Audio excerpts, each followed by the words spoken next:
Halo Sobat Film, gimana kabarnya? Kali ini kita akan membahas alur cerita film A Family. Film ini diangkat dari kisah nyata, menceritakan keluarga Yakuza yang paling disegani di negeri Jepang, bahkan sampai di Asia dan Eropa. By the way, video ini full spoiler, jadi disarankan nonton film fullnya. Oke, tanpa banyak basa-basi kita masuk ke alur ceritanya.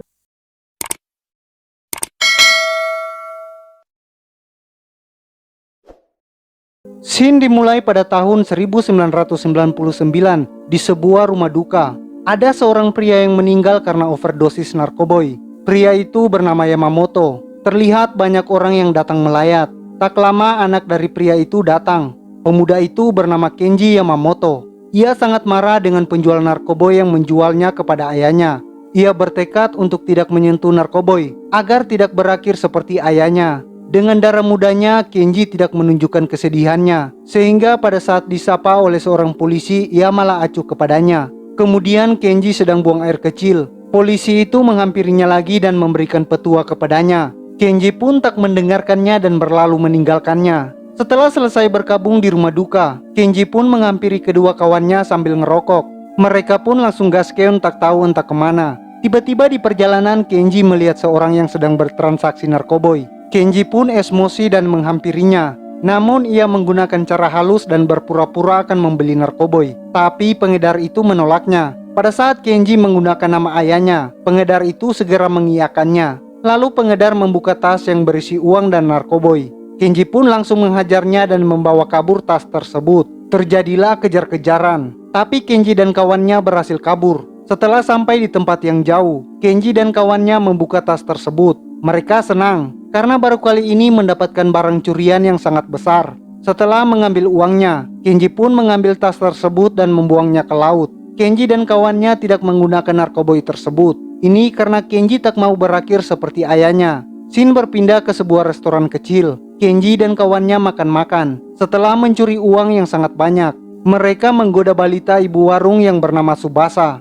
Kemudian datanglah sekelompok Yakuza yang akan makan di tempat tersebut. Kawan-kawan Kenji terkesima dengan karisma para anggota Yakuza. Tapi Kenji merasa biasa saja, malah melotot kepada salah satu anggota Yakuza. Anggota Yakuza itu merasa risih, tapi si pemimpin menenangkannya. Tak diduga datang sekelompok bersenjata yang tiba-tiba menyerang kelompok Yakuza itu. Terjadilah adu mekanik di situ, sampai kelompok Yakuza dipukul kalah oleh penyerang. Di saat terakhir, seorang dari kelompok penyerang mengeluarkan pistol dan akan menembak pemimpin Yakuza. Tapi Kenji yang kesal dengan kegaduhan pun marah. Dia memukul orang yang memegang pistol itu dengan benda tumpul. Ia pun pingsan seketika. Kenji dan kawannya pun segera membayar makanannya dan pergi. Keesokan harinya, Kenji didatangi seorang dari kelompok Yakuza di rumahnya. Dia mengundangnya menemui pemimpinnya.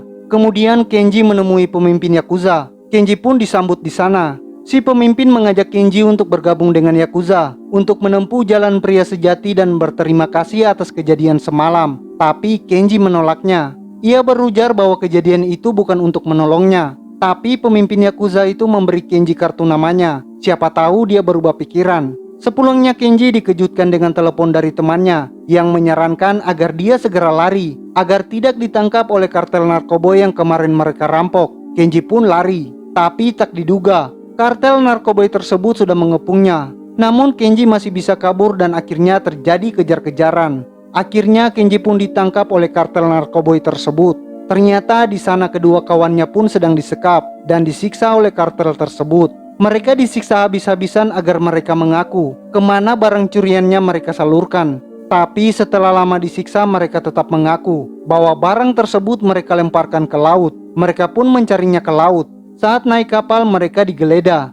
Salah seorang yang menggeledah Kenji kaget melihat di dalam jaket Kenji terdapat kartu nama pemimpin Yakuza. Atas kejadian itu, kelompok kartel tersebut meminta tebusan kepada Yakuza. Karena jasa Kenji kemarin, Yakuza pun menebusnya. Setelah ditebus, Kenji pun dibawa kembali ke kantor Yakuza. Ia mendapat tawaran kembali untuk menjadi Yakuza. Pemimpin Yakuza menanyakan kemanakah tujuan Kenji akan pergi dan kemanakah Kenji harus pulang. Kenji pun tersentuh dan menangis sejadi-jadinya. Akhirnya Kenji pun menerima tawaran tersebut dan menjadi seorang Yakuza. Acara perayaan anggota baru pun diadakan. Kenji kini sudah bisa menekan darah mudanya. Singkat cerita, kisah pun berlanjut di tahun 2005. di mana Kenji sudah agak berpengaruh di dalam kelompoknya. Tampilan dan lagaknya pun sudah berubah menjadi lebih elegan, dengan tato penuh ala Yakuza dan sudah terlihat seperti pria sejati. Kenji nongkrong dengan dua kawannya yang selama ini bersamanya. Mereka pun makan di restoran biasa tempat mereka dahulu makan. Di sana didapati Tsubasa yang sudah besar sedang belajar. Kenji dan kawannya pun senang dan memberi uang jajan kepada Tsubasa. Kemudian Kenji pergi menemui Anikinya. Aniki adalah sebutan untuk saudara yang lebih tua darinya di kelompok Yakuza. Di hari ulang tahun Anikinya, Kenji memberi hadiah jam tangan mewah kepadanya. Mereka pun bersulang untuk merayakan hal itu. Keesokan harinya, Kenji menemui si pemimpin yang sedang bermain golf. Bosnya menyarankan Kenji agar mempunyai pasangan hidup.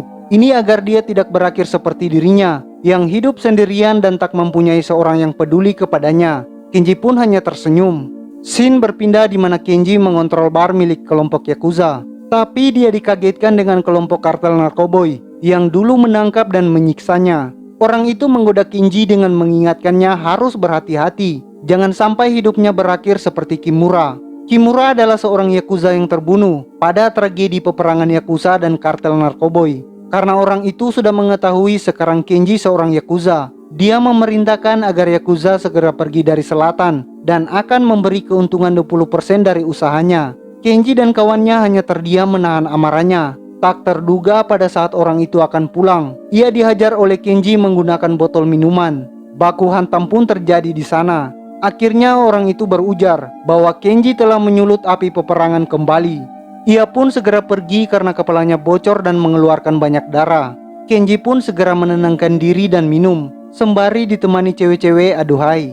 Cewek yang menemani Kenji merasa miris melihat tangannya berdarah dan masih terdapat beling pada luka tersebut. Akhirnya si cewek pun membersihkan beling itu dari tangannya. Kenji yang melihat kejadian itu teringat pesan dari bosnya dan sedikit menumbuhkan rasa untuk mencintai wanita. Saat pulang, Kenji memberikan tip dan alamat lewat madam wanita itu untuk berterima kasih karena telah peduli kepadanya. Dia mengundang wanita itu datang ke rumahnya. Kemudian Kenji telah sampai di rumahnya dan menunggu cewek yang diundangnya. Tak lama kemudian cewek itu datang memenuhi undangan Kenji. Kenji yang polos tentang cinta langsung menerkam wanita itu. Tapi si wanita memberontak dikarenakan ia kaget. Di situ terjadi percakapan. Kenji menanyakan kepada wanita itu kenapa ia memberontak, padahal ia akan melampiaskan cintanya. Cewek itu menyahut ia memberontak karena kaget. Tanpa aba-aba dia langsung saja menerjangnya. Tapi keduanya kembali tenang. Akhirnya pun sepertinya terjadi. Cerita pun berlanjut waktu subuh, di mana Kenji mengantar si cewek itu. Setelah sampai, Kenji meminta nomor telepon cewek itu. Gadis itu bernama Yuka. Setelah mendapatkan nomor telepon Yuka, Kenji langsung mengegas mobilnya dan pergi. Kenji pun berbunga-bunga setelah kejadian itu.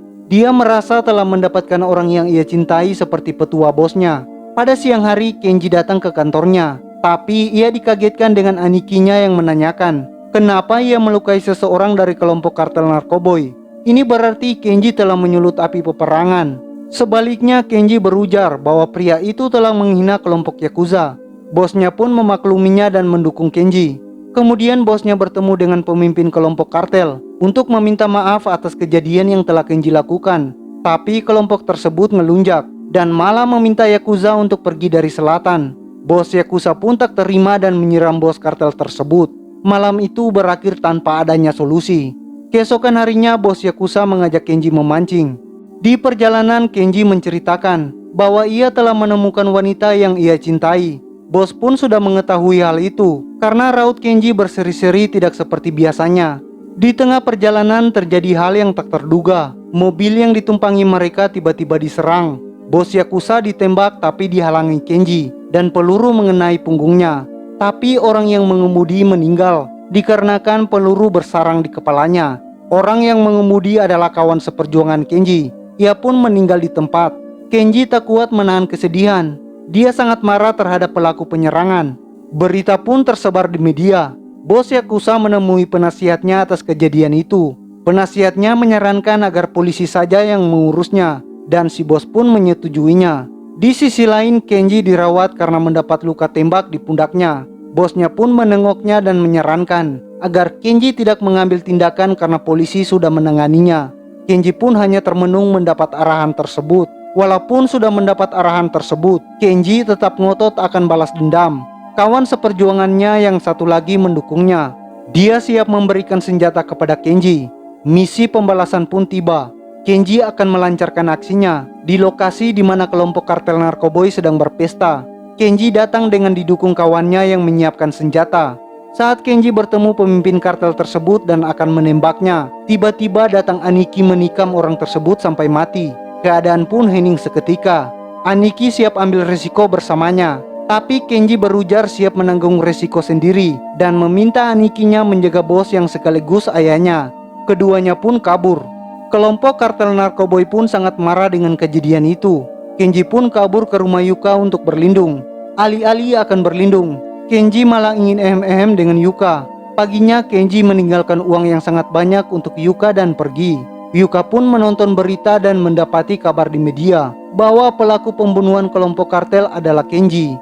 Kenji ternyata menyerahkan diri dan siap menerima hukuman. Setelah penangkapan Kenji dibuatlah peraturan negara di mana kelompok seperti Yakuza diberantas dan dikucilkan oleh peraturan tersebut, sehingga kelompok Yakuza dan kelompok lainnya yang seperti Yakuza tersapu bersih. Kelompok Yakuza pun banyak yang mengundurkan diri atas kejadian itu karena tidak kuat menanggung beban di masyarakat. Ditambah lagi bisnis Yakuza sudah tidak dilegalkan oleh negara. Hanya menyisakan beberapa orang saja yang masih bertahan di kelompok Yakuza. Orang yang bertahan di Yakuza hanya bisa hidup dengan mencari benih ikan di laut untuk menunjang keberlangsungan hidup. 14 tahun setelah kejadian itu di tahun 2019, Kenji keluar dari penjara setelah menjalani masa tahanannya. Ia disambut oleh Anikinya. Mereka langsung melakukan perjalanan menuju kantor Yakuza. Sesampainya di kantor, Kenji merasa ada yang aneh karena keadaan kantor sangat kumuh dan tidak seperti dahulu. Kenji pun disambut dengan baik setelah lama tak bertemu. Di situ Kenji diberi handphone oleh anggota Yakuza, tapi Kenji menolaknya karena sanggup untuk membelinya sendiri. Tapi anggota Yakuza berucap, itu adalah handphone selundupan. Dikarenakan anggota Yakuza tidak bisa membeli HP seperti orang pada umumnya. Anggota Yakuza mendapat pembatasan-pembatasan lain yang merugikan mereka. Akhirnya Kenji menerimanya. Malam harinya kelompok Yakuza merayakan atas beresnya masa tahanan Kenji. Ia bertanya kenapa banyak orang yang keluar dari kelompok Yakuza. Mereka pun menjawab, semenjak kejadian itu kehidupan Yakuza menjadi sangat sulit, sehingga banyak orang yang meninggalkan Yakuza. Kenji pun memakluminya dan merasa bersalah. Tapi semua meyakinkan bahwa itu sudah takdir dari Yakuza. Setelah selesai, Kenji pun bergegas menemui kawan seperjuangannya yang tersisa satu lagi di restoran tempat ia biasa makan dahulu. Sesampai di sana, mereka pun saling beramat tamah dan saling menanyakan keadaan. Kawannya bercerita, ia sudah menikah dan mempunyai anak yang sangat menggemaskan. Setelah peraturan yang merugikan Yakuza, kawannya itu beralih profesi menjadi buruh di pabrik. Kenji hanya terdiam dan merasa miris atas semua kejadian itu. Tapi anehnya pada saat selesai makan, kawannya segera pergi meninggalkan Kenji. Kenji pun bertanya kenapa ia buru-buru seperti itu. Karena kesal, kawannya menjawab, hidup sudah tak seindah seperti dulu. Jika ia terlihat bersama Kenji, kehidupannya akan tambah hancur. Kenji pun hanya terdiam dan menyesal. Tapi si ibu warung menenangkannya. Tiba-tiba Tsubasa, anak si ibu warung pun datang. Dia menyambut keluarnya Kenji dari penjara.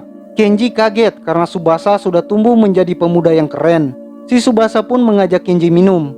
Tsubasa menceritakan bahwa ia sekarang bekerja menjalankan usaha dengan kawannya. Ia bekerja pada Anikinya Kenji untuk menjual narkoboy. Kenji pun terkejut dan akan menanyakan kepada Anikinya. Kenji bertanya kepada Tsubasa, apakah dia mengetahui wanita yang bernama Yuka? Tsubasa menyahut tidak tahu. Dan jika perlu ia akan mencari tahu tentang wanita itu. Tsubasa kemudian berujar bahwa sekarang ia telah mengetahui bahwa ayahnya adalah seorang Yakuza yang bernama Kimura yang terbunuh pada saat peperangan Yakuza dan kartel narkoboy. Kenji pun memberi nasihat agar Tsubasa tetap tenang dan tidak perlu memikirkan masalah yang sudah lalu. Ini agar Tsubasa tidak menjadi sepertinya dan hidup damai. Akhirnya Kenji menemukan tempat di mana Yuka bekerja. Ia pun mendatangi tempat tersebut dan menunggu sampai Yuka pulang. Akhirnya setelah 14 tahun lamanya mereka pun bertemu dan Kenji mengantar Yuka pulang. Saat sampai, Yuka menyuruh Kenji menunggu di mobil. Ia akan memberikan sesuatu kepada Kenji. Ternyata sesuatu itu adalah uang yang dulu Kenji berikan kepada Yuka. Yuka berujar ia tidak menggunakan uangnya sepeser pun. Dia meminta Kenji untuk tidak menemuinya kembali. Kenji pun kaget dan mengejar Yuka. Tapi Yuka berucap, jika dia bersama dengan Kenji kehidupannya tambah hancur. Ditambah dia sudah mempunyai anak berusia 14 tahun. Kenji pun bertanya di mana suaminya. Yuka menjawab ia tidak punya suami.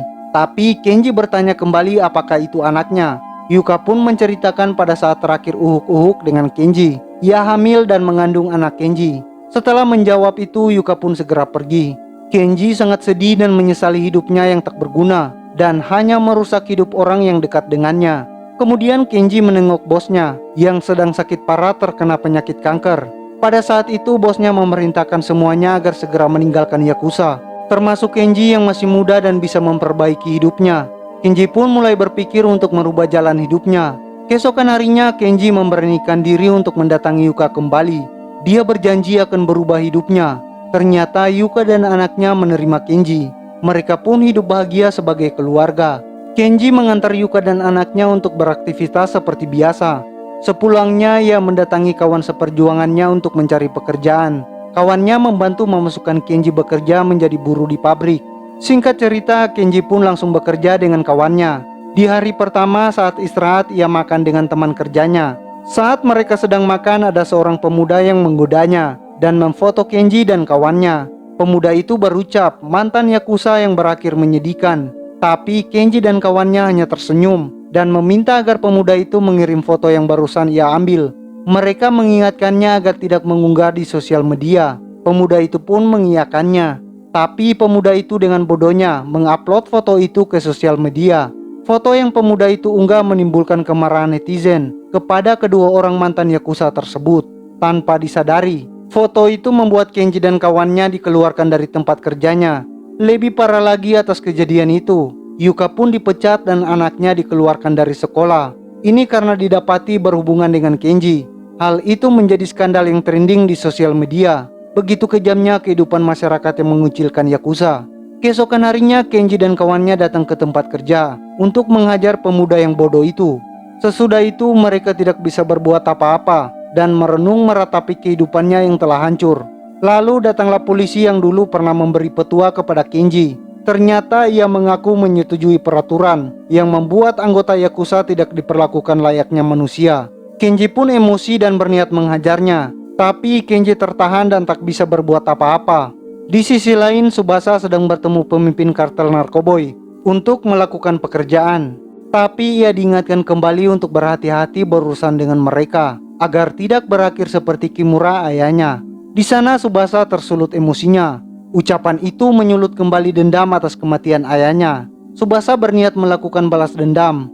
Malam pun tiba. Bos kartel melakukan pertemuan dengan kepolisian untuk membahas bisnis. Di sisi lain, Tsubasa membawa kawannya untuk menyerang kartel narkoboy yang ia ketahui sedang melakukan pertemuan. Tapi Kenji juga mengetahui akan ada pertemuan antara bos kartel dan polisi. Ternyata Kenji datang lebih dahulu untuk membalaskan dendam atas apa yang mereka telah lakukan terhadap kelompok Yakuza. Kenji yang sudah gelap mata menghajar habis-habisan semua orang yang ada di pertemuan. Datanglah Tsubasa yang melihat bahwa Kenji sudah mendahuluinya dan mewakilinya membalaskan dendam. Sebelum polisi datang, keduanya pun kabur. Kenji kabur ke tepi pantai untuk menenangkan diri dan merenung. Tapi ia dikagetkan tiba-tiba kawan seperjuangannya datang dan menusuknya. Si kawan pun berucap bahwa kesusahan yang ia alami adalah hasil perbuatan Kenji selama 14 tahun yang lalu. Kenji hanya bisa meminta maaf dan menyesal. Tapi kawannya menancapkan tusukan itu lebih dalam sehingga Kenji sekarat dan terjatuh ke laut. Akhirnya Kenji pun mati mengenaskan. Tsubasa yang mengetahui hal itu membawa bunga ke tempat kejadian penusukan dan membakarkan rokok untuk mendiang Kenji. Tiba-tiba datang anak Kenji ke tempat tersebut untuk mengenang ayahnya yang baru ia temui sebentar. Lalu anak Kenji pun bertanya kepada Tsubasa apakah ia mengenal ayahnya. Tsubasa pun bersedia dan berniat menceritakannya. Film pun tamat. Pesan moral dari film ini, janganlah mengikuti kelompok kriminal. Jangan juga asal bercocok tanam. Oke, sampai jumpa di alur cerita film berikutnya.